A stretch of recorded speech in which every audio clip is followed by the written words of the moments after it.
Okay, all right. So yesterday I made a video titled Dear Black South Africans.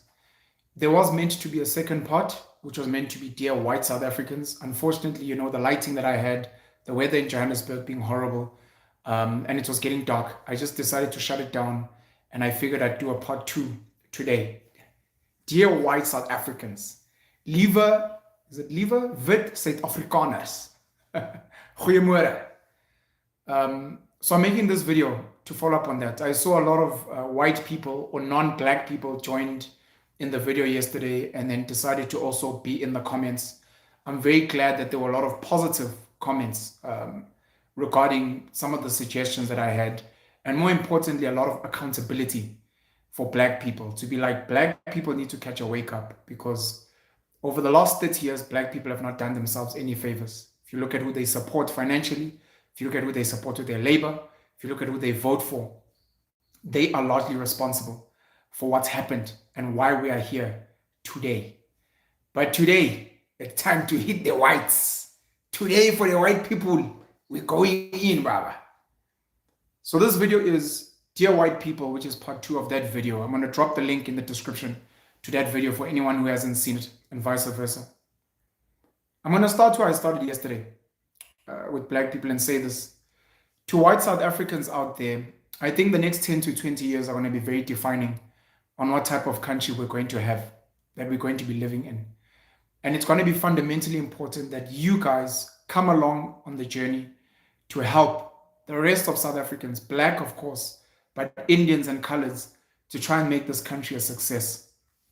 I was probably going to close with this at the end, but I'm going to raise it here at the beginning. We have watched the Springbok rugby team win back-to-back World Cups, chasing the sun. And all of them are just brilliant. That stuff didn't happen overnight. There was a lot of work that was done over the last 30 years in rugby in particular in this country. And maybe let me just speak on that before I read my notes. The Springbok rugby team at some point was no longer allowed to play with international teams, particularly because of apartheid and some of the economic sanctions around the country. 94, 95, especially when we hosted the World Cup, thanks to Steve Tshwete, who was the Minister of Sports at the time. I'm friends with his son, Maihlome Tshwete, who's also served in government in some way. Nelson Mandela, and that amazing visual that we have of him handing over the trophy to Francois Pienaar at the time, and Joel Stransky kicking over that drop goal to beat the All Blacks in the final, is part of South Africa's history and legacy that we celebrate today. We were united. Yes, it was for sports. Yes, it may have not been at the substance of this country, but we were happy as South Africans. We were winning. Of course, we've had Bafana going to winning CAF and going to the World Cup in France thereafter. But what would happen from 94, 95, and I mean, we had Chester Williams at wing. Before Chester Williams, we'd have Errol Tobias, many people may not know, was the first official black player for the Springboks, being fly half, by the way. We obviously had a black/colored Springbok team, and many of those guys today would be involved in rugby, a lot of them in the Western Cape, some in the Eastern Cape, etc. From 95 moving forward, a lot of work was done. Uncomfortable work. Work that was deemed controversial. Work that many white people didn't like. These so-called race laws that you guys complain about today were there in sports. We had the quota system, where many teams were forced to pick black players. It wasn't nice. And many of the black kids in those teams getting selected, myself included, would be called names by the white players there. You're not meant to be here. You're here only because of the quotas. And many of the racist white coaches would take a brilliant black rugby boy and push him. That was not nice. But it was work that was done with the interest of trying to transform the sport of rugby and to work on grassroots. Some of the people that would be involved in this work would be the schools, which played a pivotal role. At primary school level, a lot of the schools started embracing, this is even Afrikaans, white Afrikaans schools, they'd embrace black and colored players to be like, come through, we know quotas are coming. It would happen at high school, where a lot of the schools would give bursaries and scholarships at grade 8 level, sometimes after Grand Homo week at under 16 level. Some kids would get bursaries and scholarships grade 11, grade 12. If you look at our rugby in South Africa, you look at some of the top schools, Hoërskool Monument, maybe Hoërskool Waterkloof, Garsfontein, Paul Roos Gymnasium, Paul Boys High, Paul Gymnasium, Afis. We can go around the whole country. Daniel Pinar, Marlow, etc. The Landbos, Boland Landbo. A lot of these schools now have a lot of colored boys that are there, and a lot of them are on bursaries. Colored boys from impoverished schools, and colored because colored speak Afrikaans. There are more colored Afrikaans speakers in South Africa than white Afrikaans speakers. So because they knew quotas were coming, these schools would still want to retain that dominance in rugby. So you'd see that there's however many boys from Hoërskool Monument, from Altmekaar College, from Paul Roos Gymnasium that have made Craven Week and South African schools. But when you look, you realize a lot of them are actually colored boys. And then you look at some of the English schools, your King Edward School, your JP Boys, your Grey High School, your Peter Maritzburg College, your Glenwood, maybe your Wynberg Boys High, etc. Some of the English schools would start giving bursaries and scholarships to black boys and colored boys, of course, but black boys. The colored boys are more Afrikaans, but you can find your English-speaking Cape Malay colored boys at Bishops and the likes. So they'd come into these schools and they would bolster the rugby teams. So the schools would embrace, and part of that, those beneficiaries would be people like Siyamthanda Kolisi, because Grey High School would give him an opportunity to come and play for the school, be at a prestigious school, and then he'd represent the school in many ways. Many of the other players, the same. They were on bursaries, they were on scholarships at schools that they wouldn't have been at before, that they would never have been able to afford. And that was the work that was done. We fast forward, of course, now. Now we get to a Springbok team that can be picked by Rassie Erasmus on merit. The Springboks are picked on merit. Those are the best guys there. Sasha Feinberg Mgomezulu from Bishops, who's mixed race, by the way. He's not a typical colored. Damien Willemse, a beneficiary of the Rupert family, because Jan Rupert's, I think it's his wife, gave a bursary to Damien Willemse from primary school to study at the school that's produced the most Springboks in the country, Paul Roos Gymnasium. Today he becomes a beneficiary. Of course, I've mentioned Siyamthanda Kolisi. Lucanio Am, by the way, and Magazole Mapimpi were not beneficiaries of that system, but thanks to a team called the Southern Kings, which would then be allowed to compete in Super Rugby, they would be seen where they would not have been seen before, because a lot of the close-up boys either play for Western Province or for the Sharks mostly. Some do come to the Lions and the Bulls, and if you don't go to the Sharks, if you don't go to Western Province and the Stormers, you wouldn't be seen. But thanks to the Southern Kings at the time, they'd be seen along with people like Sergio or Sergio Peterson, etc. Beneficiaries of a system. Today you can pick on merit, and I need to give a shout out to Rassie Erasmus for picking players on merit and finding the right people, and right at the right time, seeing Siya Kolisi as the right captain for the team. His personality, the way he speaks, the way he's a unifier. Of course, he's got a white wife and he's got mixed race children. At some point, many of us, including myself, felt that the real captain of the Springboks was Duane Vermeulen. Duane Vermeulen comes, by the way, from a single mother household. I think he lost his father, if I'm not mistaken. He doesn't come from a rich family. He's a white Afrikaans guy, but he doesn't come from wealth. He was supported and he pushed. We thought that he was the real Springbok captain. But Rassie Erasmus, in his wisdom, saw the importance of Siya Kolisi and having Duane Vermeulen. And I think Victor Matfield may have been there, Eben Etzebeth. All the guys were seniors at the time, and they were all senior positions. And it worked. And they protected the boys. Today, we all get goosebumps when we watch the Springboks when they play. You've got your Colbys, you've got your Kurtley Arendses, Lucanio Am, of course, Caden Moody. But then you've got your Afrikaans boys. My favorite Springbok, Pieter Steph du Toit, by the way, who comes from a small town. He probably could have gotten a scholarship anywhere. Brilliant young boy. You've got your Frans Malherbe from Paul Boys High. You've got your Stephen Kitchoff. You have your golden boy. You know, one of the most, like the Brad Pitt, Johnny Depp of rugby in the world, Dan Carter, being Henry Pollard, who's won World Cups to back, Mr. Reliable. At some point, the highest paid rugby player in the world. Sorry, I'm going on a deviation. I know I love rugby. I'm sorry. A lot of work was done to get the Springboks where they are. If we want to do the same with politics, if we want to do the same in the economy, we're going to have to go through some discomfort. There needs to be a lot of investment at grassroots level. And then in 10, 20, 30 years' time, like the Springboks now, we can then start speaking about merit. We can speak about a black leader of the DA, let's say like a Mmusi Maimane, who's there on merit. We can speak about a white leader of the ANC, who's like a Pieter Steph du Toit, who's like a Bismarck du Plessis, who's like a Henry Pollard, who's a Willie Leroux, who's there on merit, and we love them. And you ask any black guy who must take the kick, Henry Pollard. You ask any black guy, who do you select there for your Lucy's? Peter Steph Tutoy, Eben Etzebeth is going to be one of my locks. Of course, we need Franz Malherbe, we need Stephen Kitchoff, we need Malcolm Marx, but we also need Bongi Mbonambi. We also need Trevor Nyaga, because they understand, but it's because of the work that has been done at grassroots level and through the structures all the way to the top. So this is my plea to white South Africans. Let me go to my notes. I'm sorry that the ANC government, the African National Congress, has gotten us here, where we're fighting today, 30 years later in 2025. Unlike the Springboks, we're not celebrating. We're actually at each other's throats. There are white South Africans that are trying to leave the country, that are showing their racism, that are angry. They're taking out their anger on black people. The anger actually should be directed at the ANC. But to be honest, I'm sorry, because the reality is it's been a majority of black people that have voted for the ANC.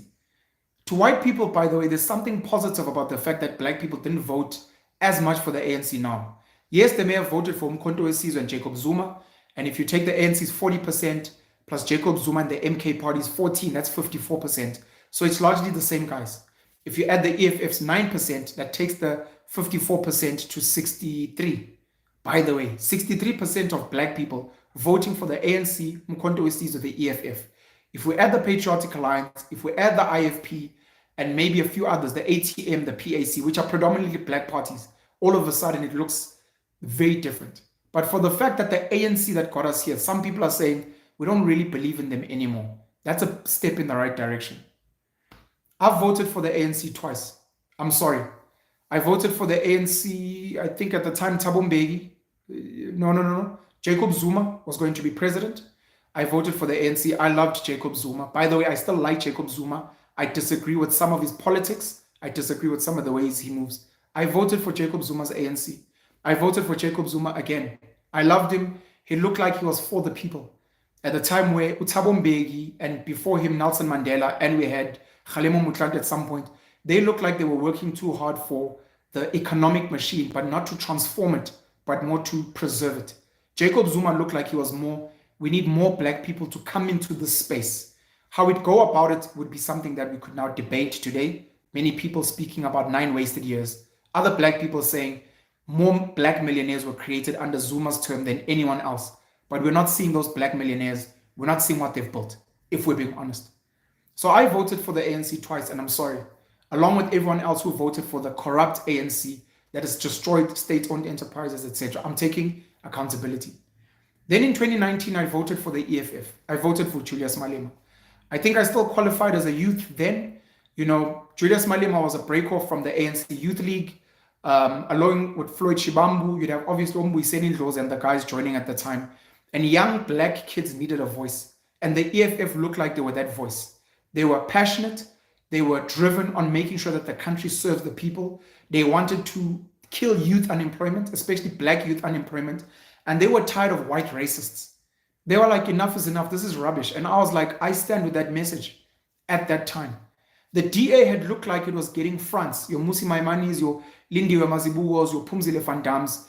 I didn't really trust them at the time. I wasn't really sure where they were going. So I apologize and I'm responsible. So that's where I am now. Of course, in last year's elections, which is the election that I've probably been the most involved in, especially with meeting politicians, sharing my views, etc. There were 2 national ballots. I voted for Gayton McKenzie in one of my ballots. I thought he was a great leader and he was my favorite political leader, never mind the party at the time. I voted for Action SA of Herman Mashaba. Having left the Democratic Alliance, the good work he'd done in Johannesburg as a mayor under the DA, the fact that he looked like he was bringing together black and white people, some from the DA, some clever blacks, to be like, we want to work. We want this country to move forward. The DA feels a bit racist. We're not here for the EFF and its pro-black stances. Of course, the ANC's destroyed the country. Action SA looked like a good compromise. So I voted for Gayton. I voted for Herman Mashaba. And then from a provincial level, I voted for Build One South Africa of Mmusi Maimane. They were speaking about, because they graduated from One South Africa, they were speaking about the idea of we need more communities to be stronger. And Build One South Africa is going to empower community leaders, something I fundamentally believe in, something that Laurent Bernardo's OHM movement believes in, empowering communities, something that the people of Orania believe in. It's something that AfriForum leaders believe in. I think even Stephen Bantu Biko of Black Consciousness was saying, let's become self-determining, let's be self-sustaining. It's the ethos of the Black Panther Party in America under Huey P. Newton. It's the ethos of the Nation of Islam, led by Minister Louis Farrakhan in America, to say we need communities to become stronger. And Bossa looked like it stood for that. Musi Maimane, of course, had the credentials of the Democratic Alliance. There were new players in Nobuntu Hlazo Webster as the co-founder, people like Ayanda Ali. I was like, I think this is a good balance of votes. So I changed. I didn't vote for the ANC last year. I can't take criticism for that. Other Black people, the 40%, will vote, especially the people of Limpopo and the Eastern Cape, the poorest provinces in the country that seem to love pain. And I tried to get people to not vote for the ANC. I didn't want to vote for the EFF because they become arrogant. They look like they were prioritizing one Africa when we still have our own problems here. We need to fix the Springboks, but you're worried about building like African rugby teams. Can we fix our team here first? They were speaking about nationalization when they hadn't proven any credibility in that type of space. And frankly, they've become arrogant, like the ANC. When you ask questions, when you try to criticize the EFF, you just get attacked. So I was like, I can't vote for such an arrogant party that refuses to engage with those of us who had voted for them before. And then the DA to this day, when I said to Rob Hersoff, I said this on Convo, it dropped last week, if I'm not mistaken. I said I do believe the DA is a racist party. And many times they've shown their true colors. And that's still how I feel. Other people can disagree with me, it's okay. I do believe they are better at service delivery, but it's mostly in suburbia. They have not proven to be good at service delivery in the townships around where they govern. It was one of the reasons why Herman Mashaba left, because as the mayor of Johannesburg, he was like, but we need to serve all of Johannesburg, including Diepsloot, including Soweto, including Alexandra, including Cosmos City. And he said the people within the DA were like, no, don't focus on those guys. It's like you're serving the EFF. You're an EFF mayor. And he's like, I'm a Johannesburg mayor. I'm not a DA mayor. I'm not an EFF mayor. I'm for all people in Johannesburg. And that became a problem.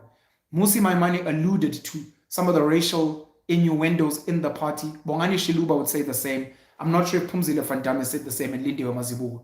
So those are my stance. But I take accountability for voting for the ANC twice and the EFF once. And I'm sorry. I am part of the reason why we're here today, white people. And again, the next 10 to 20 years are going to be defining for all of us. White people, by the way, just while you guys are here, you guys need to introspect around why you vote for the DA, why you vote for the Freedom Front Plus.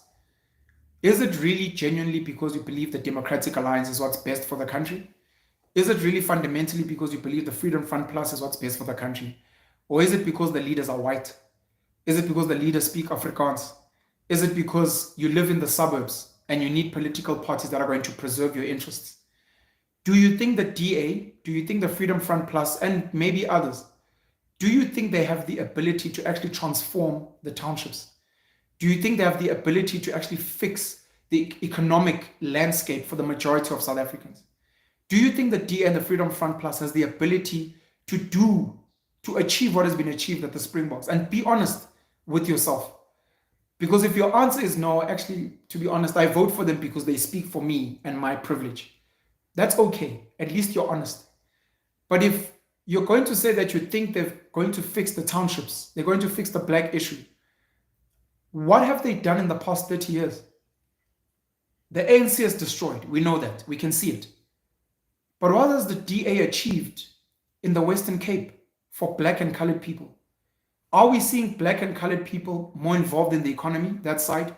Are we seeing that the top black and colored students academically are from there? Of course, we can speak about sports, but I've spoken about the rugby system. And by the way, coloreds are the most talented athletes in the country. If anyone wants to invest, like if coloreds were like an investment portfolio for sports, I would go full in on coloreds. Coloreds in rugby, even in football, in sprints, netball, hockey, brilliant. So of course that would work in the Western Cape. And then the platforms, some of these top schools, which are legacies of the investments with apartheid and colonialism, they suit them. But can the DA say that that was them? The answer is no, because then we'd see it in other parts of the country, and that's not the case. They have not been able to ensure that black and colored children in the Western Cape and some of the other areas, I mean, maybe you can look at some of the wards and municipalities they run, Umhlanga, Belito, you look at places like Sandton, Fourways, these places where the DA has got some kind of stronghold. If the DA is running Fourways, what are they doing for Diepsloot? If the DA is running Umhlanga, I forget the townships around Umhlanga and Belito, but those townships, do they look like they're living better? Or are they preserving white privilege? And those black people, they not only are they living in squalor, but those rich white people, they are actually hiring foreigners, not even local South Africans. Which means the DA also in some ways being destructive because they are not creating jobs for the locals there. And that becomes an issue. The other things I need to take blame for, and this is me addressing white people, I have had an ability in the last 30 years to buy from black businesses. Because white people will blame you for many things, and we must. But then there's certain things where I need to say, and this is something you can tell your black friends, that, yeah, but you black guys, I was listening to Penn the other day, the Swart Penn, saying, but part of the problem, Sipho, part of the problem, Chepu, Utsepo, part of the problem, Slindile, is you black people. Part of the problem is black people in South Africa don't support black businesses. Yes, you can blame apartheid. Yes, you can blame colonialism. As a white person, you can be a Kim Heller who loves the EFF. You can be a Dan Corder. You can be one of these white liberals, who sort of understand and fight for the black struggle. But you black guys are not buying from your own people. And you're not working for black people. So yes, you want me to give you a job, but why are you not asking for a job from your black mate? Yes, you're coming to buy from my shop, and that's great, and you're making me rich, of course. I don't mind. I'm going to buy a holiday home in Camps Bay and, actually live in Bryanston. But to be honest, Sipho, bro, let's be honest. Between me and you literally you and your family are making me rich. Literally. And then you complain tomorrow. But you're not buying from your own black people. You're not working for your own black people. So what do you expect from me? And the reality is we black people allow it. Because if I'm buying from Indians every day, and then the Indians tomorrow take that money, invest in the mosques, invest in the Islamic schools, invest in building double-story multi-generational homes in Indian areas, I've given them that power. Same with the Jewish community. If I'm buying from Jewish people, if I labor for Jewish people, I'm making them rich. So Jewish neighborhoods will have boss cribs, their schools will be looking dope, their synagogues will be looking dope, and they'll have all the money to then buy and capture ANC politicians, DA politicians, EFF politicians, whatever the case. We black people are doing that.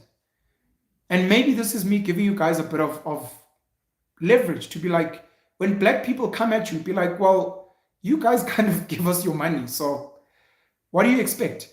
I'm not going to take your money when I've sold you a product or a service and then go and give that money to the EFF or the ANC. I'm not fucking crazy. I'm not going to take that money and invest in a township school when I can be giving it to a girls' high or a boys' high or a beautiful college where my kids go to school with its manicured green lawns and our beautiful colonial architecture. That's where I'm going to take my money. Because I can tell you now, as a black person, if white people bought from your Shisanyama or your car wash or supported your supermarket, as a black person, you will take that money and spend it how you want. And the reality is with black people, sadly, they will spend that money on expensive branded clothing. They will spend that money on expensive German cars. They will pop bottles in the suburbs, not even in the township, in the suburbs.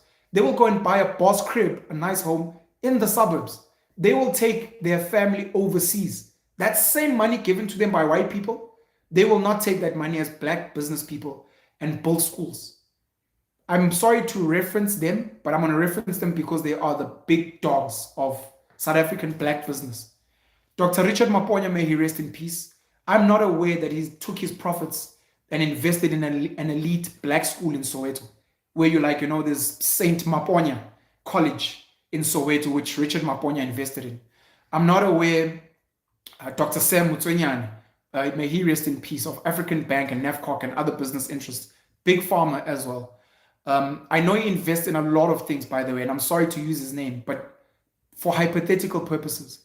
You've got Patrice Motsepe investing heavily in certain township schools and being like, my legacy is we've got these 5 amazing schools because when I made money, I made sure I invest. I will give kudos. Maybe this is at least in the same breath.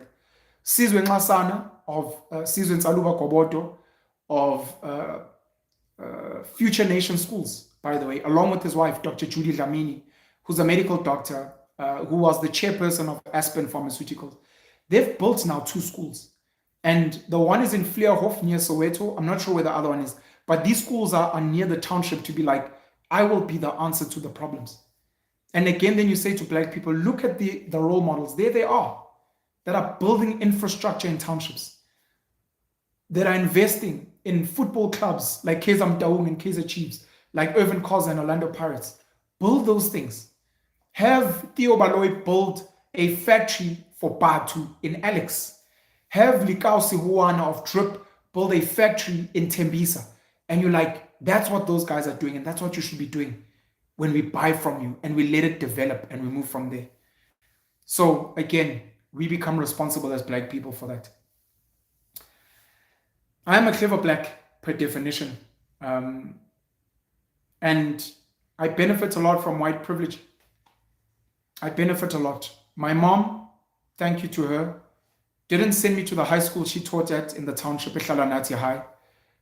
She sent me to Newcastle High School. Good school. Best school, I think, in Newcastle at the time. And arguably the best school in northern KwaZulu-Natal, where I'm from. She took me there. Yes, she wanted what was best for me, but I benefited from that. I played rugby, the highest levels, played provincial rugby and the likes. It's got to learn Afrikaans. Ek praat suiwer Afrikaans vandag, omdat ek na hoërskool Newcastle toe gegaan het. That's the privilege and the perks of that. And what happens with clever Blacks like myself is, because we're in the space of white privilege, we go to the good schools, we go to good universities, we go and live in the suburbs, and we never give back to where we came from. I have, by the way. But have I done enough? It's debatable. Have I been able to convince other guys to do enough? It's debatable.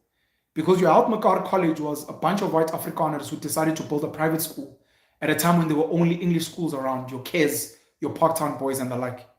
Your Afis, of course, would come later when the Afrikaner National Party would come in and invest in those schools.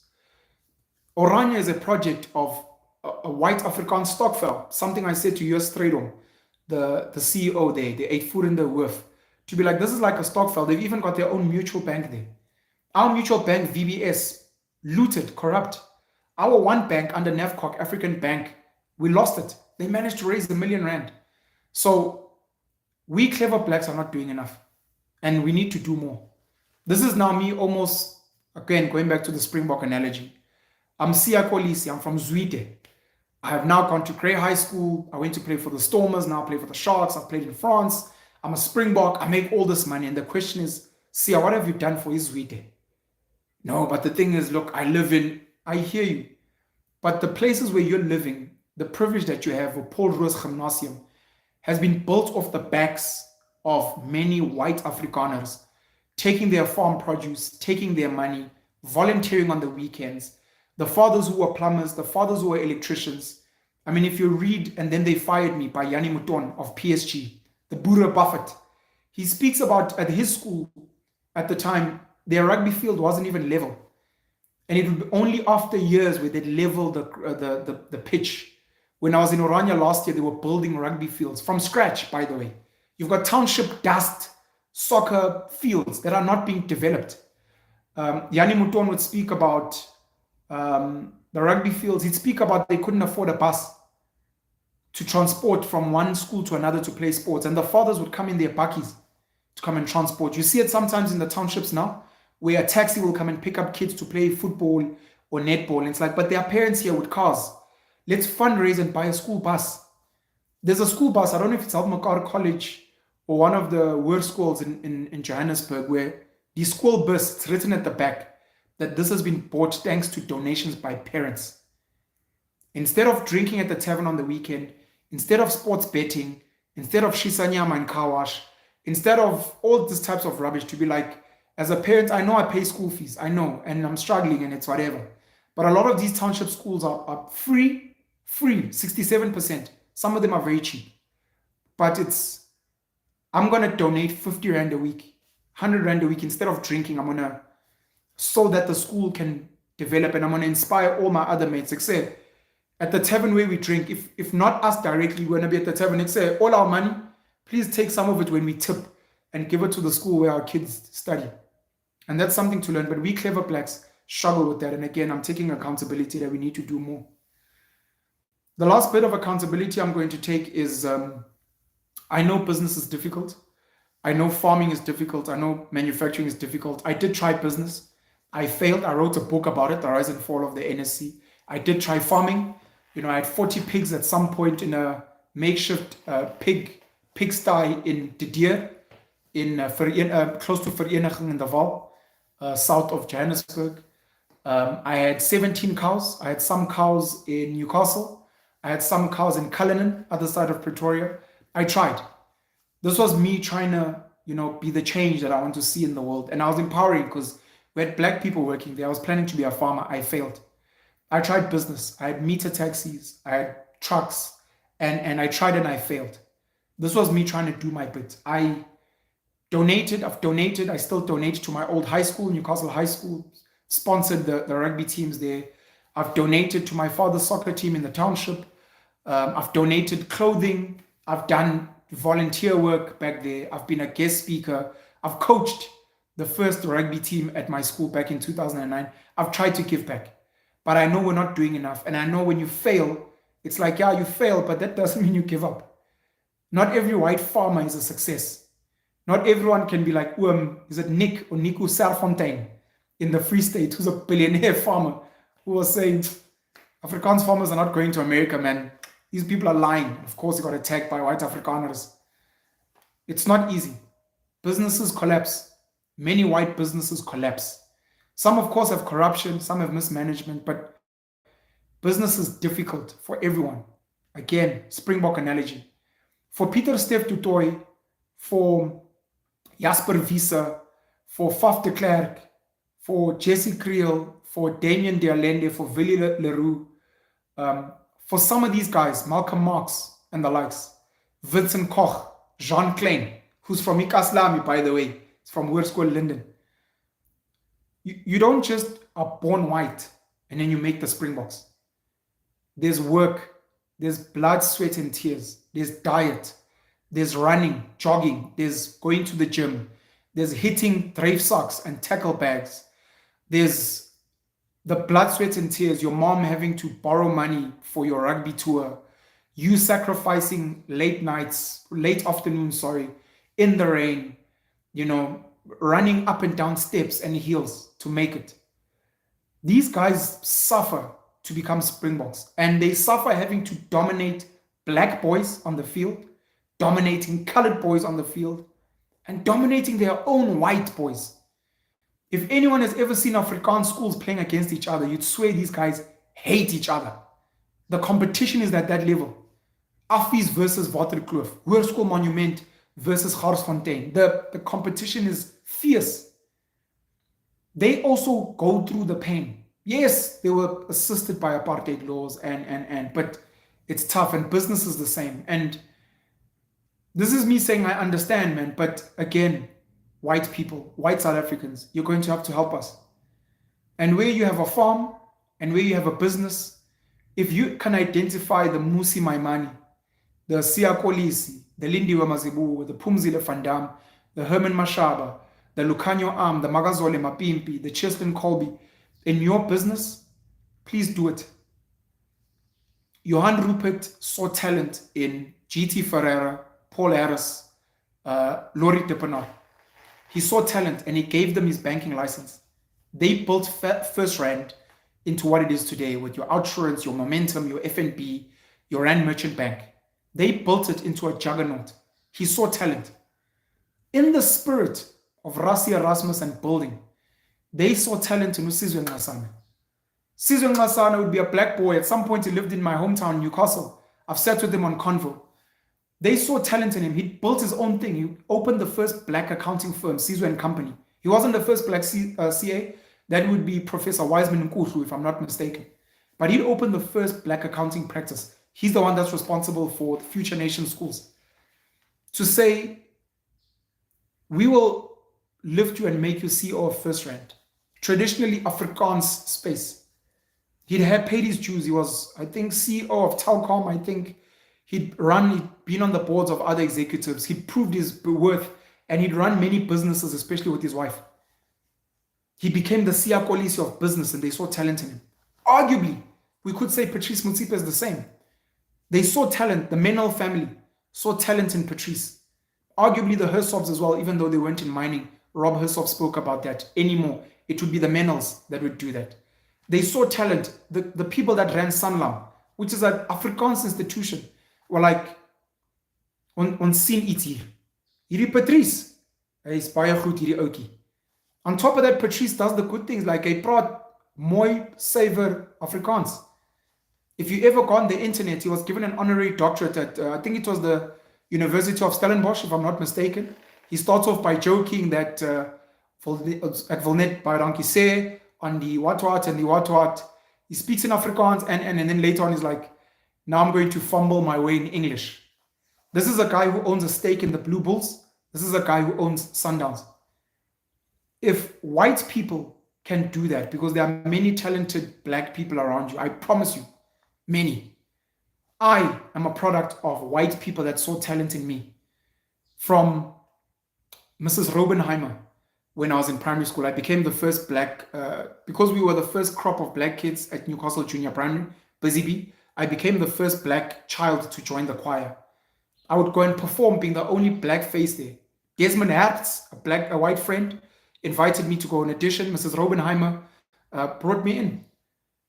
Rotenbach. Is it Rotenbach? I think Robenheimer might have been the principal. Between Robenheimer or Rotenbach. When I'd get into primary school, Mrs. Sonia van Amstel, who would be my conductor all the way to the Jeugdkoor, the youth choir provincially, Mrs. Anthea Hibbert, who was Mrs. Anthea's Salzwerel. They saw talent in me and they invested in me and they would give me lifts when I didn't have transport. I wasn't being given lifts by black people. I was being given lifts by them late at night. Meneer Dirk Coetzee. Dirk Coetzee was way before your Rassie Erasmus. Dirk Coetzee, I played under 13A rugby, first team at primary school for him. Before quotas, Dirk Coetzee saw black talent in myself, in people like Blessing Vilakazi I played with, Ugwazi Mkhize, Usanele Ngema, who would get a bursary at Maritzburg College and become a lawyer, by the way. He's a school teacher himself now. Talent in my brother, Penson Mlotshwa, in so many other black boys, at a time when it was unfavorable to do so. And we'd be there playing with our Afrikaans mates, Werner de Klerk, Müller Scholes, Yanni Boshoff, who'd go on to play for the Lions, who'd also get a bursary at Maritzburg College. He's my homeboy, because we're from the same neighborhood in Newcastle. Saw talent. Mr. Harold Gous in high school again. Outside of quotas, just selecting myself, Mfundo Makoba, Mapitas Tole, Sipho Makaza, Philani Mbele. At a time, Sizwe Beng, Stivan, may he rest in peace, Uzungu. At a time, Mzamo Mbuli, when it wasn't favorable to do so. Mr. van Rensburg, Kali van Rensburg, who would select Colin Bunene, who would be the first black boy to play first team at Newcastle High School. Meneer Swanepoel. These were the guys that gave us a chance at a time when it was unfavorable. Mr. William Silk. Meneer Kobus Dippenaar, who sponsored my first trip overseas when I was in grade 11. And all the other white people in my life. We can have a debate about what's going on in the country now and our views between myself and Rob Hersov and whatever his intentions are or were with our friendship. Maybe add Rob Hersov, but he's not the only one. He just might be a popular person in the country because of his family that's very wealthy. There are many unknown white people in my life who are friends with me. Gerrit Fourie, who chats to me every day. And other white people, the names are escaping me. I could go through a long list. White business people, white sponsors, white friends. My best friend in primary school, Johannes Potas, and his dad, Jacques Prinsloo, who was my head boy, I was deputy head at high school. People that saw talent in me at a time when they didn't need to. And they were like, this is the best guy for the team. Who should be playing fly half? That guy there. Who should be playing fullback? That guy. That guy is fucking brilliant. Penwell should be the captain of our team. You don't get quota points or anything for making a black guy your captain. It's not like BEE. And when guys are going to be like, we want this guy. It was very sad, man, that during COVID, Grey College in Bloemfontein had their first black captain. I forget his name now. And he wouldn't get to play because of COVID. Grey College, the best school in Africa, the best rugby school in the world, arguably. At some point it would be Paul Roos or maybe some others. That would be brilliant. And you're like, there's talent here. Opa Mohoje, by the way, would be another great guy in the Free State where Allah brought the deepest of Afrikaans. And he'd be captain of Kofsies. And he'd be captain of the Free State Cheetahs. So to white people out there, I'm asking you, and look, the talent doesn't have to be just the black kids that speak good English or speak good Afrikaans. Siya Kolisi went to Grey High School struggling with English. He'd get white mates there who would teach him. His best mate today now is Eben Etzebeth, of course. But guys are like, bro, I'll teach you. Because they saw something. In the same way as a white person, you can see something in a white child, a boy or a girl, and you're like, I see potential here. Try and see potential in black and colored and Indian children. And be the Rassie Erasmus in your space. Because the next 10 to 20 years is going to be vital. There are white people, the Oppenheimers, that saw that in Nelson Mandela, that saw that in Cyril Ramaphosa. They invested in them and those guys have done well for them. Except those people haven't done well for transformation, unfortunately. Thabo Mbeki is also highly favored by Johan Rupert and others. Doe Steyn, close friend of Nelson Mandela as well. Eric Sampson, close friend of Nelson Mandela, would donate R1 million to the Nelson Mandela Children's Fund without asking for anything in return. We need you guys to do more of that. You don't need to be wealthy. You can run a little shop and you're like, I've got people that work here. You can run a little farm and you're like, in this farm, I'm going to make sure that some of these guys get a lease on some of this land and we become partners. The Van Sale family, Tommy and the boys in Limpopo, who are close friends with Tito Mboweni, would also have good relationships with black farmers there. He may have left farming now. I think Ivan Karin of Karin Beef in Heidelberg, he had black farmers that were supplying him with some of the heifers, some of the cows there on the farm. We need more of that. Charles Senegal, who does sugar or pongolo, as an example. We need that. We need more of that working together. Don't pick political guys who don't fucking know how to run anything and give them a piece of your farm and make them front in your business and give them board seats. Give people with potential that are willing to work hard. A lot of Afrikaans business people used to cherish Jabu Mabuza because they were like, this is a real businessman. Richard Maponya, this is a real businessman. These are people who want to work with, that understand business, that understand that we can struggle, that, put skin in the game. They also sweat here. They also take out loans. They also lose their house or their cars when we sing our fucking asses. Christo Visa, one of my favorite South African entrepreneurs, if not my favorite by far, outside of having his children, should also have his own Musi Maimane Siya Kolisi and be like, these are the two black, male, female, colored, black, these are the other guys I'm grooming. They may not necessarily run my company, but later on, part of my legacy is that I groomed them here, these guys here. Yanni Mouton, same. These are at the highest levels, by the way, which means they mustn't go and pick some random boy who doesn't know what he's doing. They must pick a black child who's showing potential somewhere, who's grafting, who maybe runs his own business, who's also entrepreneurial on the side to be like, I like where this boy is going. He's got energy, he works hard, etc. That's a responsibility to white people. Otherwise, if you don't do this, you guys, the country will fall to shit. Because to some of you who were not there when certain white people were handpicking their favorite blacks who have not served this country, it is now your chance to handpick your favorite blacks to be like, let's pick the type of blacks who are not going to be on the field and cost us the fucking game and miss the kick for posts or knock the ball when we are supposed to win the World Cup. I'm going to pick the type of black kids who are going to actually build this country into something special. Imagine if Johan Rupert literally extended a hand to Julius Malema and said, let's work. I know you like Marx. I fucking hate Karl Marx. I know you believe in nationalization. Fuck nationalization. Fuck the I love free market capitalism. But Julius, ek en jy, Choma, ons moet praat. Ek en jy, once a year, are going to sit and debate and fluke, swear at each other, fuck you, you know, my ancestors and your ancestors, yeah, it's fine, fuck. It's okay, but we'll do it once a year so that we can make this shit work. How can I work with you, Julius? What projects do you have that I can fund? You want to build a school under the EFF? I'll fund it.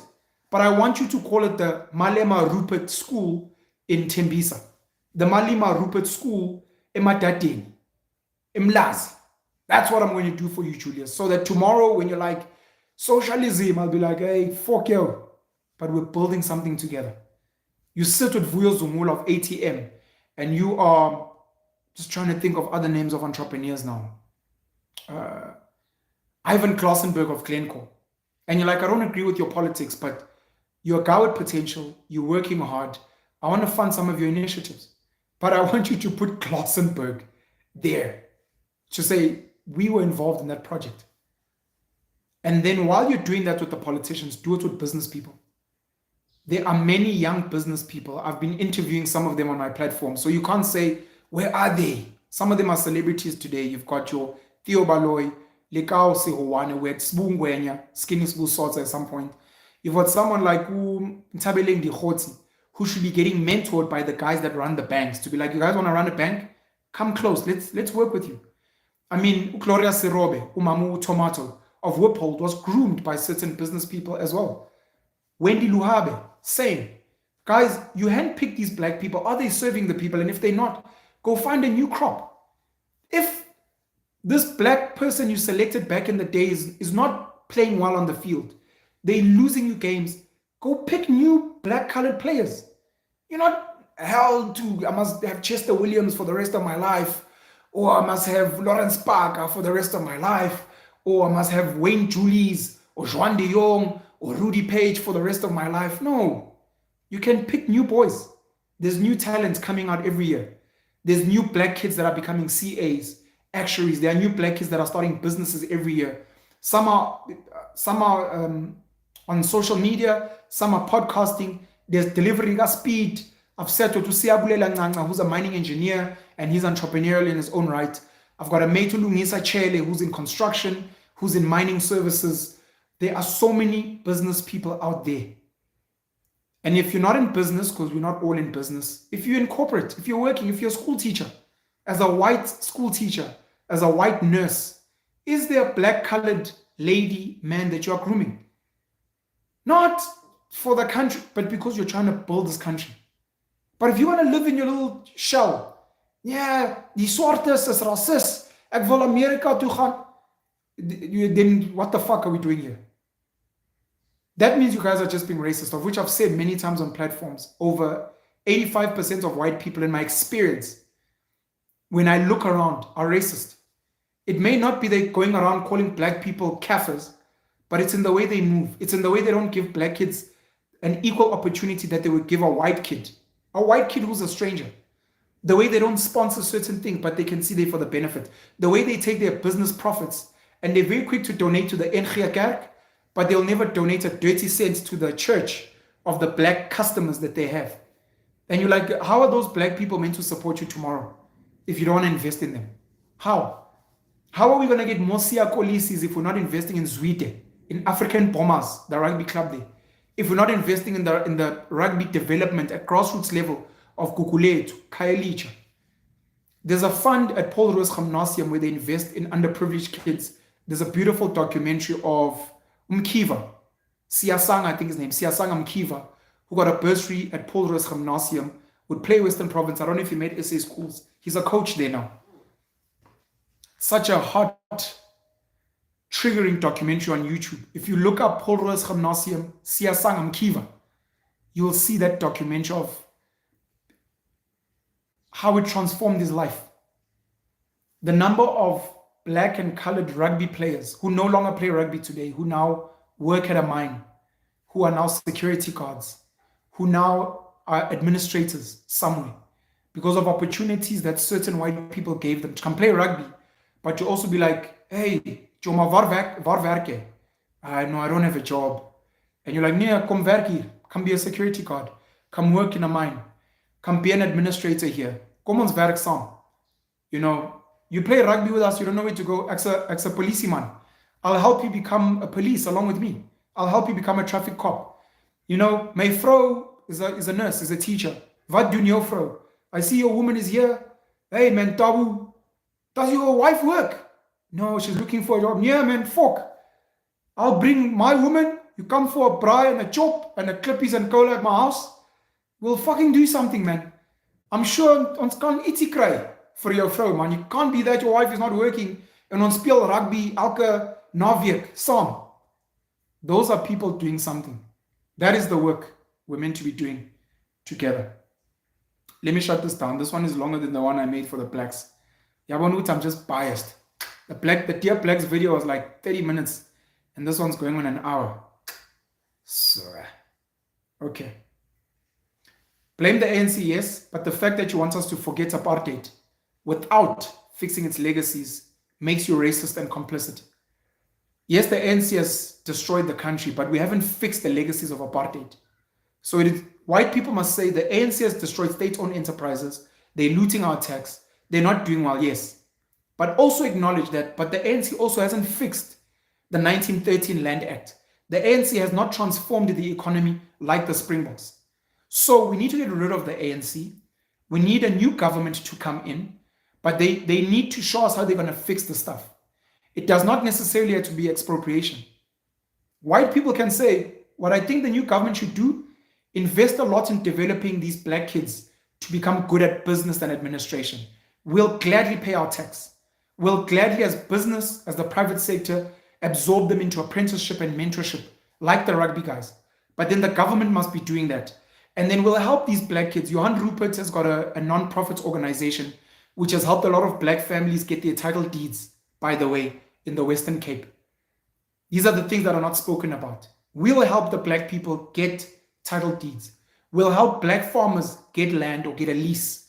And if they're working with us op ons plaas, we're going to work with the government, get fundraising, and then we'll sell you a piece of our farm so that we work together. And if you really want to get to a point where we're working together, maybe our own children can become friends. Who knows? You can get a Sia Kolisi, Rachel Kolisi, who end up becoming lovers. And then you get a Sasha Feinberg and Gomezun. You get a Dr. Sizwe Mpofu Walsh. You get a Shoma Josie. You get a Trevor Noah that are now going to be real unity of this country moving forward. If you as a white person have paid your dues as a beneficiary of apartheid and colonialism, and you can point that you've helped black people get land or access to land, you can show the jobs that you've created for black people, you're paying your tax, and you're assisting, you as a white person have nothing to worry about. You are fully involved in the work of this country. You mustn't jump into the race fights on social media. Just go in there and saying, I'm doing my bit. If someone else is doing their bit, lacquer. If the black people that we're giving opportunities to are bringing their bit, lacquer. The black people are fucking up the opportunities, fuck them, let's go find other black people. If other white people are not willing to werk saam, fuck those white people. We're trying to move forward and work. If as a white person you are not a beneficiary, your family didn't benefit from colonialism and apartheid, you have nothing to worry about. You're a poor Afrikaner from Brakpan or someplace, you grew up in a small little house, you're raised by a single mother, your father was just a policeman or whatever the case may be. Why are you getting angry? Because your family didn't get tenders during apartheid. Your family didn't build a big business thanks to apartheid subsidiaries. You don't own a farm. You don't own holiday homes. Why are you getting angry? Why are you getting angry? It's not for you to get angry. It's for you to say, I'm part of the poverty. What I'm going to do is I'm going to apply myself. I'm going to get a job from a white business if I can. But to be honest, I'm willing to work for a black guy. If Patrice Motsepe wants to give me a job, if Robert Gumede wants to give me a job, hey, fuck, I'll work. You work and then you help other black people and you help your fellow white people as well who come from the same poverty you have or from the same middle class background you have. And then you focus on merit. Where you have a chance, be like, I want to work with Penwa. He's good. Don't then become racist and pick a white person that you don't know just because they're white, because you become part of the problem. So yeah, that's the message I wanted to send to white people. I'm going to be reading your comments, of course. Let me see if I can read some now. I'm not going to read them on camera, just to skim through quickly. I'm going to be reading some of your comments with the spirit that I hope that we're going to get help. Again, we have 10 to 20 years, maybe even less, before this country goes to shit if we don't do something. And if we don't do something together, white people that are progressive and black people that are progressive, we must let the radical black people destroy this country, and we'll be like, we tried and failed, or we didn't even try. Let them destroy this country, and let the white racists continue being racist, refuse to share the land with people that deserve, refuse to share pieces of the economy in good ways. If we need to rework BEE, come with the counter suggestion. Don't just say, look at BEE, it's failed, scrap it. No. You must offer a counter. Offer a counter that's going to help us work and develop together. Expropriation without compensation, you don't agree with it? Cool. Give us a counter. There's certain land that was taken in 1913. It's chilling there. The owner of that land lives somewhere overseas. It's a white person. They refuse to sell the land. There's a community there that wants to build. There are white people there that want to build businesses, but that white owner refuses. This Maylant. What must we do? Must we not take their land? Must we pay them for that land? They're not doing anything to it. There's no property on there. No, you mustn't take their land. Give us a counter solution. Tell us what you think we should be doing with that land that's just sitting there. Meanwhile, there are white, colored, black, Indian people that want to work on that land for the benefit of the community so that we can pitch these ideas. Okay.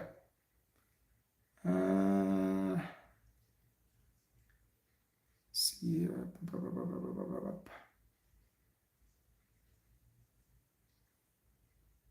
Okay. I'll catch some of your comments in the main comments. I don't want to read any of these now. So yeah.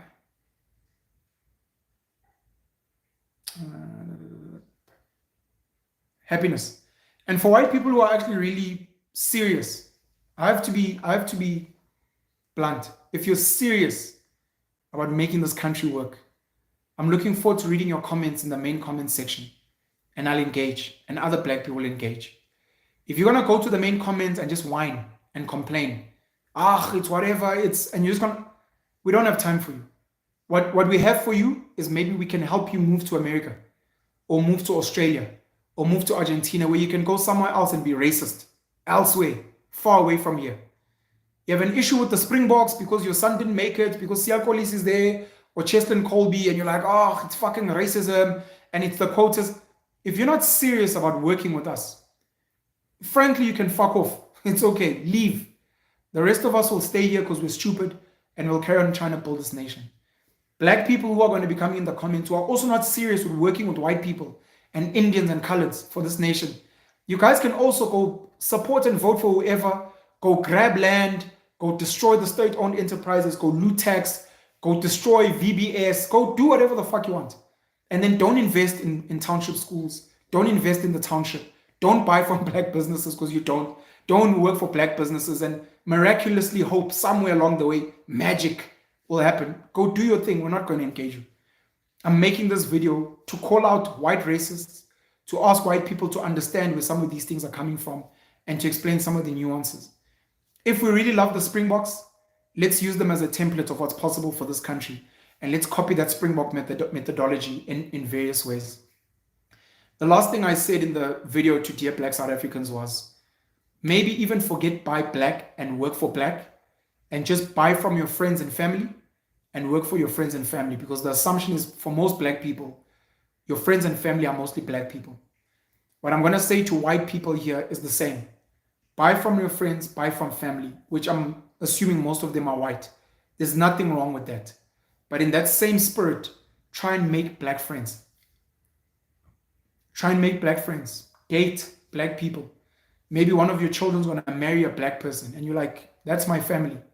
And then when it's time to buy and work for your friends and family who are white, but who are also black, colored, Indian. And that's how we make this country work. The swart pen, pen elimnyama, the black pen. I'm out. Have a great and blessed day. Looking forward to your comments again. Cheers.